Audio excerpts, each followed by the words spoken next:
XVIIIe siècle français est un siècle de transition, de recherche, mais aussi de tradition. Premièrement, un siècle de transition, c'est-à-dire en politique, on passe de l'Ancien Régime à la Révolution. Au XVIIe siècle, Louis XIV est une incarnation de l'absolutisme monarchique quand il lutte contre tout ce qui pourrait empêcher son contrôle de l'État. Quand il meurt en 1715, il laisse un royaume très centralisé, mais où le gouvernement a de grandes difficultés financières. Louis XV est successeur de Louis XIV, mais il est trop jeune pour gouverner. Alors, il est nécessaire d'avoir une période de régence.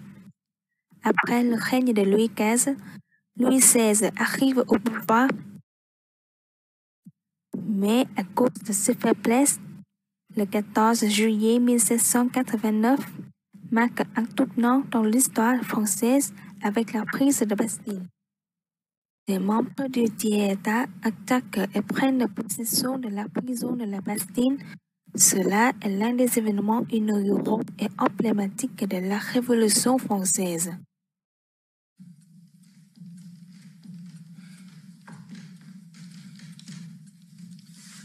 Un après-midi agréable, Sylvie. Mais point couronné de succès. Pas même un lièvre.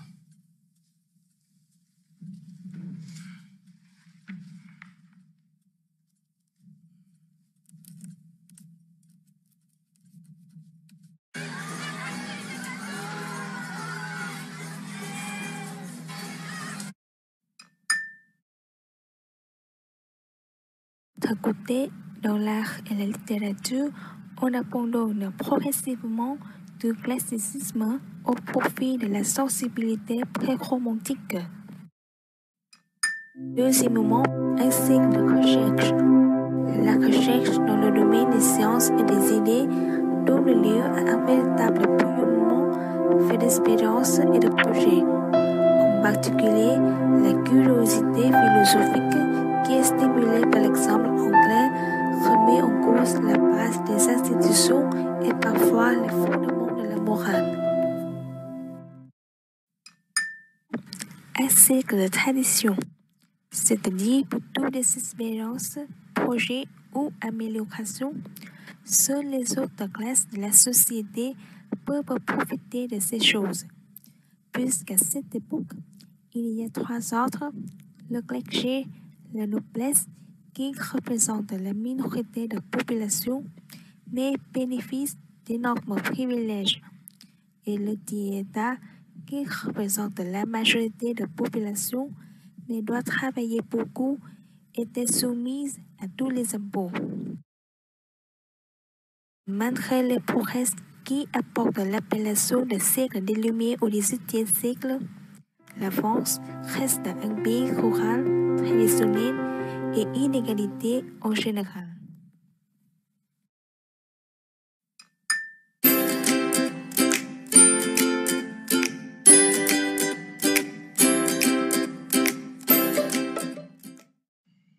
Je vais passer au genre littéraire de cette époque.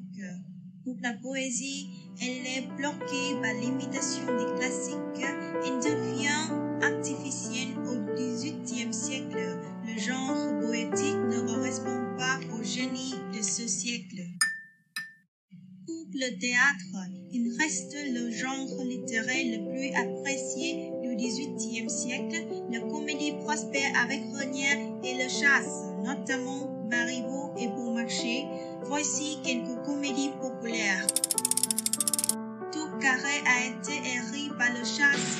C'est une comédie typique, le jeu de l'amour et du hasard, et les fausses confidences qui sont été écrites par Marivaux. Mais ces deux œuvres sont notre genre de comédie, c'est comédie morale et comédie d'amour.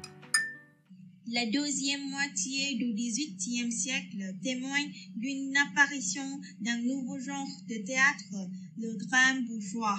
Une œuvre typique de ce genre est La mère coupable de Beaumarchais.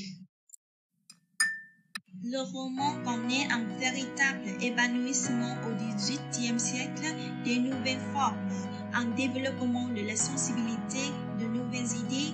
Je vais vous présenter quelques œuvres remarquables et leur genre. Le diable boiteux de Lochasse est un roman réaliste.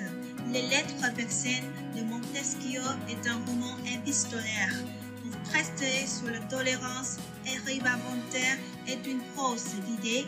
En outre, il cite de nombreux autres genres de romans tels que le roman d'amour, l'autobiographie avec les confessions de Jean-Jacques Rousseau et le roman autobiographique. L'originalité du XVIIIe siècle, une littérature hors des genres traditionnels, poésie, théâtre et roman, énergie à convaincre les lecteurs, les domaines nouveaux à inspirer les arrivants de l'époque d'inventer des formes nouvelles. Le XVIIIe siècle est celui des philosophes, passés de la foi à la curiosité, de l'admiration des anciens à l'éloge des passions, de la volonté de converser à celle de changer. Selon les arrivants et philosophes, il doit installer l'homme sur la terre, le rendre plus heureux et peut-être meilleur qu'une fois au progrès de l'humanité. L'esprit de loi de Montesquieu, les discours, les mythes, le contrat social, les confessions de Rousseau, l'encyclopédie de Diderot sont des œuvres difficiles à classer parce que les auteurs ont inventé leurs propres règles et leurs propres formes.